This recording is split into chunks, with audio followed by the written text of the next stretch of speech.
안녕하십니까. 오늘은 이마트에 대해서 분석해 보겠습니다. 이마트가 주가가 지금 형편없이 많이 빠지고 있어요. 자, 바닥권을 지금 83,000원인데 여기를 또 깨고 계속 지금 빠지고 있어요. 이마트가 시총이 2조 원인데 어디까지 빠질지 바닥을 좀처럼 알 수가 없습니다. 자, 주식수는 지금 1000만, 10만, 100만, 1000만, 2700만 주인데 지금 EPS가 영업이익이 한 주당 36,924원 정도 흑자 나오고 있네요. 자, 이건 후행성 지표인가요? PER이 지금 2 정도 나오고 있고, 그 다음에 외국인이 28% 정도 가지고 있습니다. 자, 코스피 200이 안에 들어가 있는 유통업인데, 시총 2조 원짜리가 왜 이렇게 주가가 빠지고 있는지, 자, 오늘 거래원을 보니까 매수 상위권이 모건 스탠리, 골드만삭스, JP모건, 서울 이쪽, 이 헤지펀드들이 엄청나게 많이 싸들어 있죠. 근데 반대로 시티그룹, 골드만삭스, 뭐 JP모건 또 계속 또 던지고 있다. 지금 자, 모건 스탠리가 계속 엄청나게 많이 팔고 있다가 한 두 달 사이에 조금 사고 있네요. 그 다음에 또 뭐 골드만삭스 쪽에는 뭐 계속 이쪽도 던지고 있다. 뭐 멜리니츠는 좀 사들이고 있고, 또 어떤 걸 또 봐야 되나요? 또 다른 거 또 JP 모간 이쪽을 역시 JP 모간이 많이 던지긴 던지네요. 자, 이렇게 헤지 펀드들이 이마트 유통업을 계속 던지고 있다. 그럼 우리가 재무제표를 봐야 될 것 같아요. 한번 캐시 플로우를 한번 봐야 될 것 같습니다. 재무제표 중에서도 이 유동자산을 한번 봐야 될 것 같아요. 2020년도에서 2021년, 2022년 이 3년 것만 잠깐 보면은 보면은 억, 10억, 100억, 1000억, 한 4조 정도, 그다음에 5조, 그다음에 5조 8천억 정도 유동자산이 계속 올라가고 있죠. 5조 8천억 정도 되고, 근데 이 유동 부채를 보면 5조 9천억, 9조 8천억, 9조 9천억 정도 되네요. 이 부채가 거의 10조 정도 돼요, 이게. 근데 이게 자산이 5조 8천억 정도 된다. 이 상당히 많이. 지금 부채가 11조 8천억, 18조, 19조 7천억, 19조 4천억 정도 되거든요. 부채가. 거의 뭐 20조 정도 된다. 근데 지금 자산이 보니까 33조 정도 된다. 그냥 뭐 13조 정도는 그래도 이득이다. 근데 이 자산이 그렇게 많이 이렇게 수직 상승을 하지 않고 있어요. 그래도 좀 상승을 하고 있지만은 이 부채가 굉장히 많이 뭐 올라가고 있다. 지금 이건 그렇게 좋은 소식은 아니에요. 부채가 올라가고 있다는 것은 20조 정도의 부채를 갖고 있다. 유통업이 마진율이 굉장히 적거든요. 부채가 많아지면 주가가 상당히 힘들다. 이렇게 볼 수가 있습니다. 매출액은 지금 29조 원 정도 나오고 있고, 뭐 2분기인데 2023년도에 14조 정도 나왔거든요. 그럼 전년 동기 한 1.8% 정도 나왔는데 한 28조, 거의 한 30조 정도 또 나올 가능성도 있는데, 영업이익이 마이너스 2분기에 394억 정도 적자가 났네요. 이게 적자 전환이 났어요. 그래서 주가가 한번 훅 하고 떨어졌죠. 세종 계속 사업이익이 마이너스 1319억 정도 적자가 났다. 당기순이익도 1000억 정도 적자가 나왔다. 이거 상당히, 근데 이게 전에 보면은 잘 나갈 때 2조 정도 나오고 뭐 1조 5천억 정도 나왔거든요. 또 1조도 나왔는데 왜 이렇게, 이 원인은 아마 부채가 한 1조 정도 나와서 이게 한 10조 정도 나왔다. 5조 원 정도가 이 부채가 나왔다. 이 부채가 5조를 어디다 썼는지 알 수가 없네요. 자, 당기 순위 요 밑에 보면 지배주주 순위, 이 이마트가 갖고 있는 계열 회사들이 간 식구들이 얼마나 수익을 내고 있냐 쭉 나오고 있는 거죠. 그리고 비지배주주 순위 보면은 여기도 마찬가지로 그렇게 똘똘한 식구가 없는 걸로 같아요. 자, 기업 개요를 보면 R&D가 과연 얼마 정도 나오냐. 이 유통업이 한 76% 정도 차지하고 있고, 식음료업이 한 14% 정도 차지하는데, 식음료업이 굉장히 많이 거의 한 더블로 올라갔네요. 식음료에 이마트가 이제는 뭐 어떤 뭐 레스토랑을 차리려고 하는 건지, 자, 해외 사업이 한 6% 많이 올라갔네요. 건설이나 레저업 쪽이 한 4% 정도 나가고 있어요. 자, R&D 투자 현황 보면은 지금 100만, 1000만, 억, 10억, 100억, 120억 정도 영업 매출액 대비 비중 0.04% 정도 차지하고 있다. R&D 투자량이 지금 120억인데 5조라는 이 돈을 어디다가 지금 빚을 냈는지 좀 찾아봐야 될 것 같아요. 자, 투자 지표 보면 밸류 기업의 가치는 좋아지나요? 퀀트 기술 평가가 있는데 고평가라고 지금 나오고 있어요. 지금 주가가 왜 이렇게 고평가가 나있죠? 차트상 지금 하락하고 있는데 AR은 고평가되고 있다. 이렇게 지금 나오고 있는데 배당 성향을 많이 주고 있지 않네요.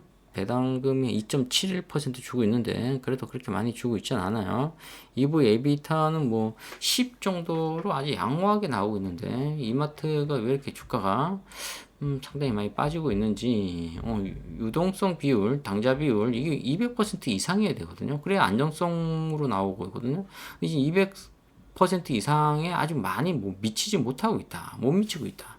부채 비율이 100이 넘어가면 안 좋은데 지금 100, 112, 152, 146 부채 비율이 좀 늘어나고 있죠. 100이 넘어가면 전환사채 유상증자 나올 수 있어요. 유보율이 한 1000% 넘으면 양호하다. 근데 지금 8천이니까 괜찮죠. 아, 이자 보상 배율이 상당히 안 좋네요. 이게 1 나오면 이 숫자가 1이 지금 4년 연속 나오고 있거든요.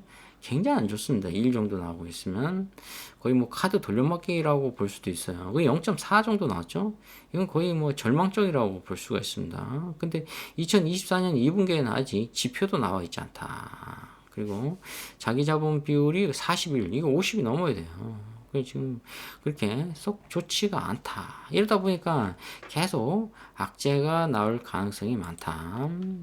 지금 그리고 이마트에 대해서 2023년 2분기에 소액주주가 13만 8천 명이 있네요. 지금 외국인이 28% 비중이 갖고 있고 여기서 보면은 2,600만 주에 1,600만 주 갖고 있다. 주식수는 그렇게 많지가 않아요. 근데 지금 비율이 한 59% 정도 차고 있고 국민연금공단에서 한 7%, 7.90% 이마트를 갖고 있는데 손실이 상당히 많이 나고 있다.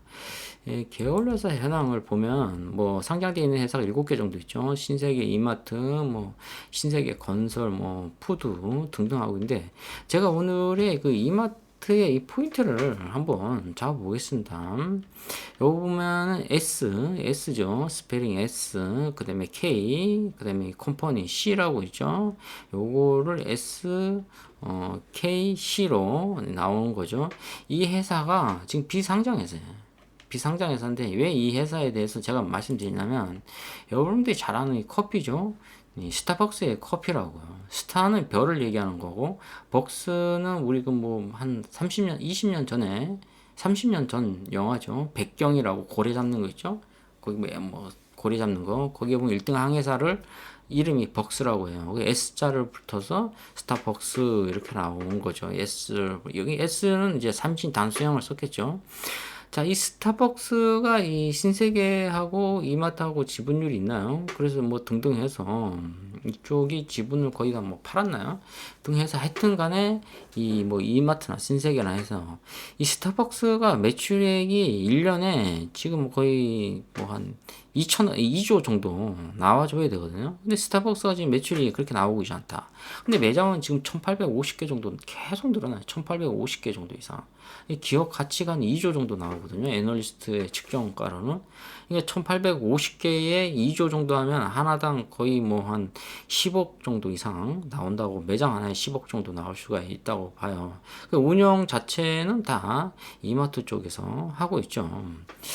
자, 그렇기 때문에 우리 개인들은 어떻게 하냐. 자기 건물만 갖고 있으면 돼요. 자기 땅과 자기 건물이 있으면은 매출액의 7%에서 거의 뭐 12%까지 줄 수 있다. 이렇게 볼 수가 있습니다. 평수도 뭐 여러 가지 따라 틀리는데 외곽 갈수록 평수가 커지는 거죠. 자, 근데 왜 이 스타벅스가 지금 이게 우리나라에 1850개 정도 있는데 이 코리아 거죠. 지금 코리아 지사 결국은 이 로열티를 미국한테 돈을 줘야 된단 말이에요. 그리고 이 스타벅스의 총 매출액의 10% 정도는 이마트 쪽으로 또 줘야 되고. 근데 이게 매출액이 좋고 그랬을 때는 이 배당금이 괜찮게 나왔어요. 이게 최소한 뭐 600억 정도 나오고 뭐 영업이익도 뭐 1000억 이상 나오고 이렇게 나왔단 말이에요. 근데 지금 이 스타벅스가 매출이 그렇게 많이 나오고 있지 않아요. 매출이 감소하고 있다. 여기서 이게 분발을 해줘야 되는데 분발을 하고 있지 않다. 그리고 미국에 이미 스타벅스가 상장이 돼 있기 때문에 이 전 세계적으로는 이 미국 거잖아요. 미국에 상장돼 있다. 우리나라에 스타벅스 상장이 안 돼요. 근데 이 SK SCK 이 컴퍼니가 따로 상장할 수는 없겠죠. 이 SCK 컴퍼니 쪽이 스타벅스가 아무리 뭐 매출이 좋고 뭐 여러 가지로 좋아도 제가 봤을 때는 금방 상장하지 않을다. 그리고 스타벅스 매장은 계속 늘어나요. 매출이 계속 올라가줘야 되는데 매출이 떨어지고 있다.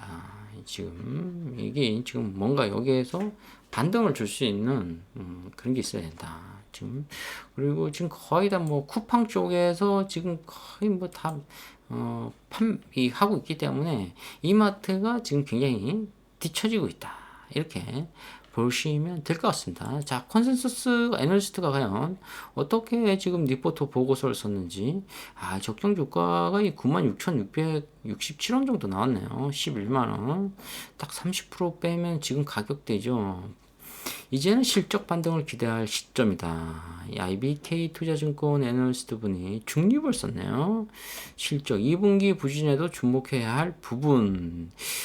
이게 부분이, 다만 주의해야 할 부분은 인지. 이렇게 나오네요.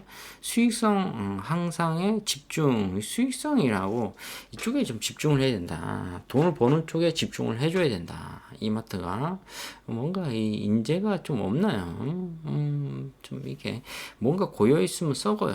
뭐 한번 딱 이게 갈아엎어줘야 유통업이 좀 뜰 수 있다. 이렇게 볼 수가 있습니다.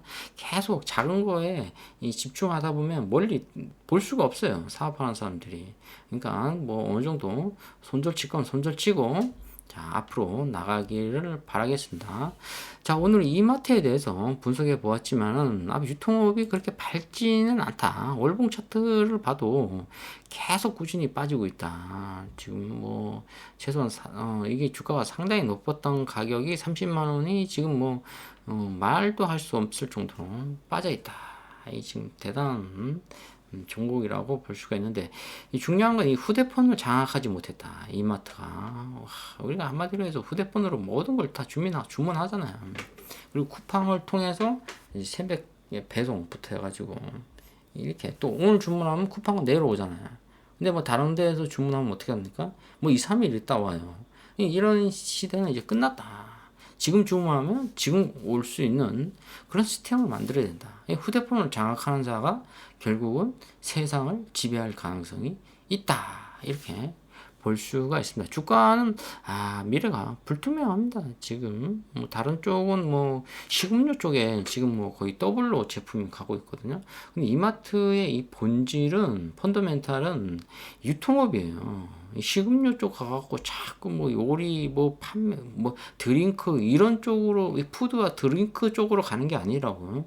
유통업의 이 메인이 중요하다. 그게 메인이 살아야죠. 그건 푸드 사업이 아니잖아요.